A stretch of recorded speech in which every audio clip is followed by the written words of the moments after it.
On the morning of February 9th, 1855, the county of Devon in England was covered in a perfect, untouched blanket of snow, except for the footprints. They weren't human, and they weren't from any known animal. They were small, hoof-like, cloven prints, each about 4 inches long. But the strangest part wasn't their shape, it was their pattern.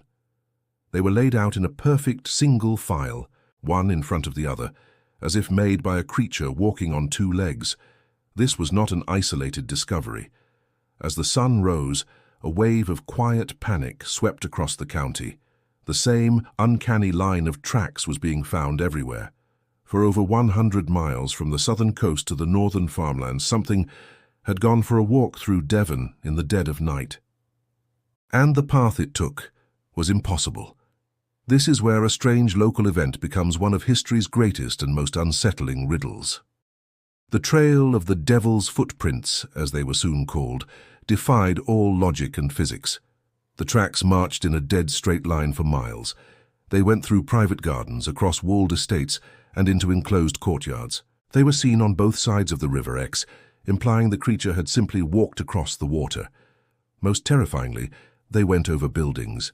Townspeople reported finding the tracks leading up to the side of their house, continuing across the snow-covered rooftop, and descending down the other side, without ever breaking their perfect single-file rhythm. They were found on top of 14-foot-high walls and leading into and out of pipes that were only 4 inches in diameter. The story, reported with breathless confusion in local and national newspapers, is our primary relic. It is a mass witness event, a geographical crime scene that covered 100 miles. The evidence was clear, the explanation was nowhere to be found. So what was it? Let's open the case file on this 150-year-old cold case and examine the suspects. First, the suspects from the natural world. Could it have been a series of common animals? Badgers, otters, even hopping mice were suggested. But no known animal walks in a perfect single-file line for 100 miles. And could a badger walk over a 14-foot wall? And through a 4-inch pipe? The theory falls apart. Others more desperately suggested an escaped kangaroo from a private zoo. A bizarre idea, but at least a kangaroo hops. Still, it failed to explain the sheer scale and the impossible path of the trail. Suspect number 2, a human hoax, a prank of immense scale. But to orchestrate such a flawless and widespread trail, over 100 miles, across rivers and rooftops in a single winter's night, the prank itself would be almost as supernatural as the event it was trying to fake.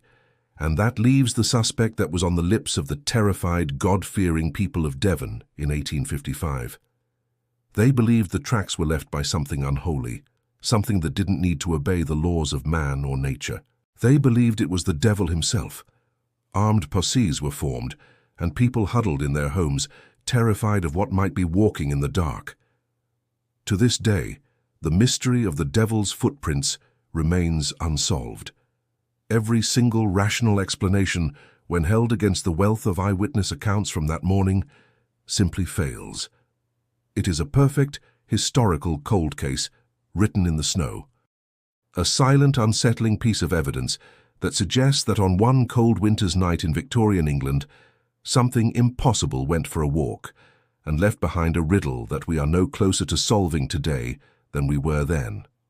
The Devil's Footprints of Devon is one of history's most haunting and atmospheric cold cases.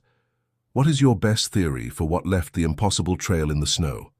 Share your explanation in the comments below. If you believe that some mysteries are meant to send a shiver down your spine, make sure to like this video and subscribe to Relic Riddles. Thanks for joining the relic hunt. We'll see you on the next one.